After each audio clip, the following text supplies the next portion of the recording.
The Boston priests abused kids in 6 different parishes over the last 30 years.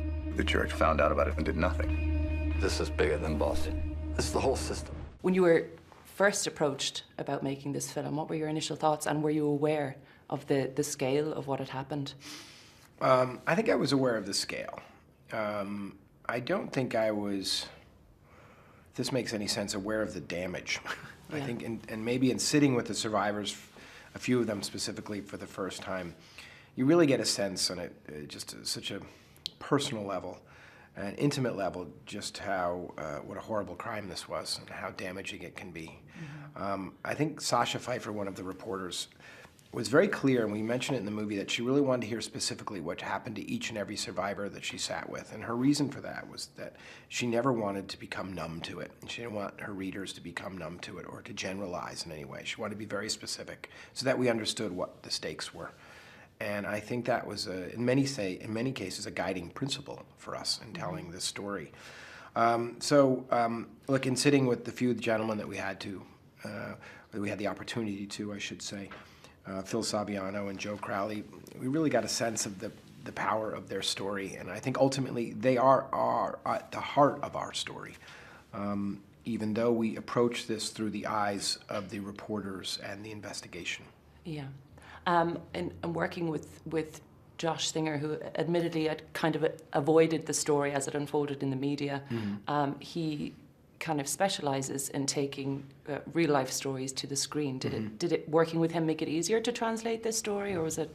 Certainly, one, because he's a terrifically talented fella and he has a great mind for research, and in a sense we were investigating this investigation. There was no source material. The reporters didn't write anything about their work, so we had to kind of go back. Keep in mind, we picked up this project in 2012. The reporting was done in 2001, 2002. So we had to sort of dig in with them and conduct hundreds of hours of interviews to unearth the story again. But Josh was an incredible ally in this. First of all, there was a lot of legwork to be done, and so we could kind of divide and conquer in many cases. And we have different minds. We approach material differently. I think that really helped us in kind of getting our arms around this story. But finally, I'll add Josh's response to this, not wanting to read about it when it broke. I think that's the case with a lot of people. I think it's a reason for telling the movie, quite honestly, because cinema is a wonderful platform, and it's a very entertaining and compelling story to go see. But ultimately, it's a huge and wide platform by which to engage an audience in this discussion to make sure it never happens again. And I know a lot of people who come out of this movie and said, I had no idea of the scope of it. And that's shocking considering how much reporting has been done on this issue over the last 10 years. But I think that is the power of film. And I think it is the power of this movie in some way. So hopefully a lot of people will have the opportunity to see it and have that discussion. Absolutely. Great efforts were made to kind of to stay as true to the story as possible in terms of your production design, right. And the costume, even the characterizations adopted by the actors. Right. Were there any moments that you felt kind of, I suppose, creatively restricted by that, or was that, vital for No, it's a good question. You would think so, but in a way I felt very liberated by it. It's just a different direction to go, that you're really shooting for something, and along the way you've got to make it as real and as engaging as possible. So I think we all leaned into that. And look, I think by and large we took our inspiration from the actual reporting, from the original story, which was authenticity, which is trying to get it right, which was not being frivolous in any way or sensational or romantic or anything that could lead us down the wrong path, but really kind of sticking to the facts of the story, trusting that they were compelling enough, that the truth was compelling enough, and that the emotional value of the film would come from the stories that were being told.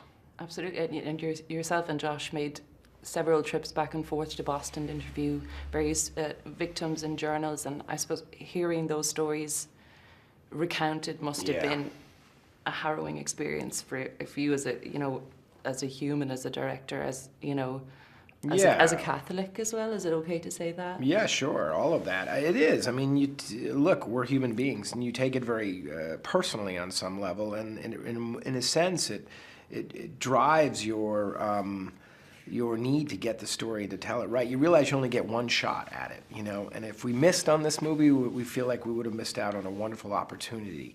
And so sitting with all of these people over 2.5 years, you form quite a bond. You really connect with them. I speak with all of them, the reporters, survivors, editors, lawyers. We're in constant back and forth even today, you know, months after the movies come out in the States. So there really is a connection there that you really try to honor as best you can. And when it works out, it's a really wonderful feeling. The story is told almost exclusively through the eyes of the investigative journalists, which is kind of, I guess, become all but obsolete now in a world of social media and blogging and everything. That was very important to you, it seems, to convey that, how important a profession it is. Right, I think so, because I think people, and certainly in our country, sometimes undervalue the importance of professional journalism, specifically today, where it's constantly derided, specifically in this political season, where every politician thinks every reporter's out to get them as opposed to just doing their job. And I do think this movie underscores the importance of high-end investigative journalism, specifically at a local level. That's what we were championing. The Boston Globe is a local paper in arguably the most Irish Catholic of American cities. And it's, if not ironic, pretty sensational that they broke the story there. It says a lot about that city, that they were able to deal with it in such a way. So I do think, you know, hopefully this will raise awareness of why we need a strong and free press. It sounds crazy to say, but I think people have lost track of that a little bit. So, finally, yes, what's next for you, Tom? What are we seeing next? I don't know. I need a moment to kind of become creative again. For me, it's a process. It's not something I just, you know, wait till a script hits my desk and I pick it up and say, let's go. I've never worked that way. I've always worked from writing, from inside out, from ideas, from a vague notion of what the movie can be, and I haven't had much time to do that. We finished this movie in August. We premiered it in September, and we've been on the train ever since, which is a wonderful place to be. But it hasn't left a lot of creative time. So you're not writing anything? Nah, not really. I'm writing a little bit and ideating along the way and talking with Josh about possibly collaborating again on a screenplay, but I don't think we've hit on anything yet. Okay. Thank you. It's a pleasure to be here.